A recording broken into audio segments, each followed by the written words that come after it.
Well, just another little update. Finally started getting some dirt in back here. I cleaned out some of the stuff here. That log right there has a lot of water and dirt in it, and it's really heavy. But I cleaned out some of that junk right there, and I figure I'll put some dirt in there, pack it in, maybe get some big rock, some riprap, and you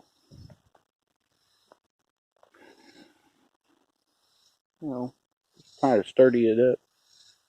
Finally got my wheelbarrow in there.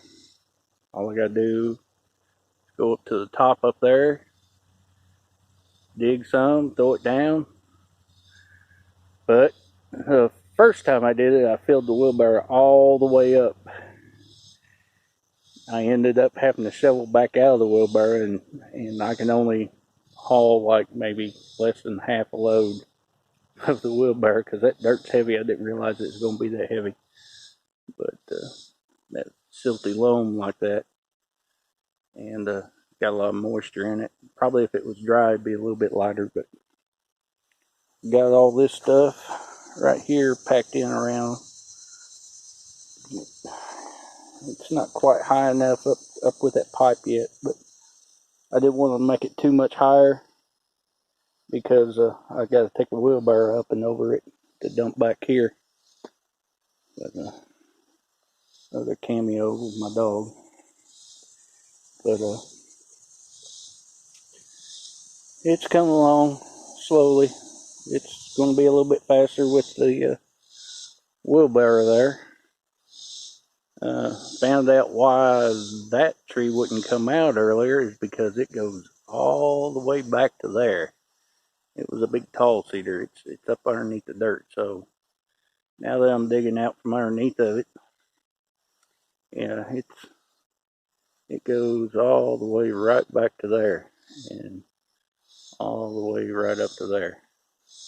So, but I'm gonna dig out from underneath it, put the cable on this end, and pull it out.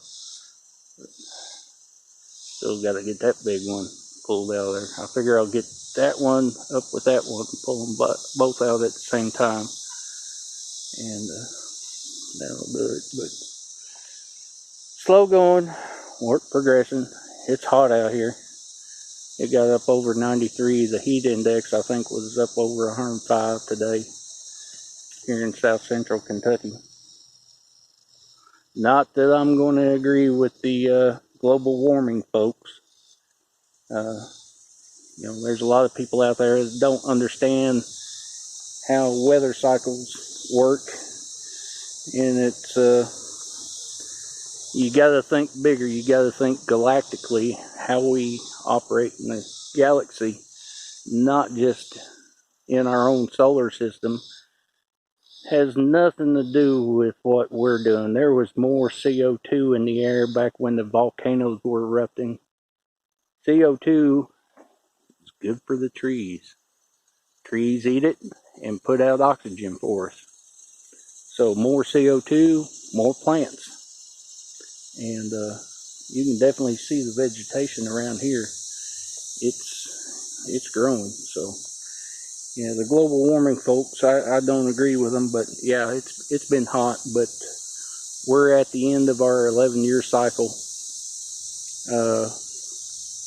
We're in the middle of a 22-year cycle, but it's going to start cooling off. Next year it should be cooler. The average global temperature has dropped. Now I'm talking actual temperatures, not the heat index. The heat index is caused by humidity, and yeah, it's going to be up for a little bit. It's going to take a little bit for the humidity to drop. Once the actual temperatures start dropping a little bit, but the humidity is why it feels so hot. That's why the heat index was up at 105. That's not an actual temperature. It's just because the humidity is in the air and those H2O molecules are getting heated up while it's in the air. It makes the air feel like it's hotter than what it is. The actual temps, yeah, 90, 93 today. But we may have had some sunspot activity and in the past week, and that's what's caused it to heat up. Anyways, we'll get off that subject. I'm just going to do a little bit more work until it gets dark. I got a jug of ice water there. Keep a jug of water in the freezer halfway full and let it freeze, and it stays cold. It's still got a chunk of ice in it. It's been out here all day, so that's good. And I'm going to get some more work done. I've had to run and do some other things. Had to go fix somebody's printer. They bought a new printer, couldn't hook it up, so I got them fixed up. Anyways, I'm going to try to keep these videos short. That way it's not long-winded. 6 minutes now, so I'll see y'all later.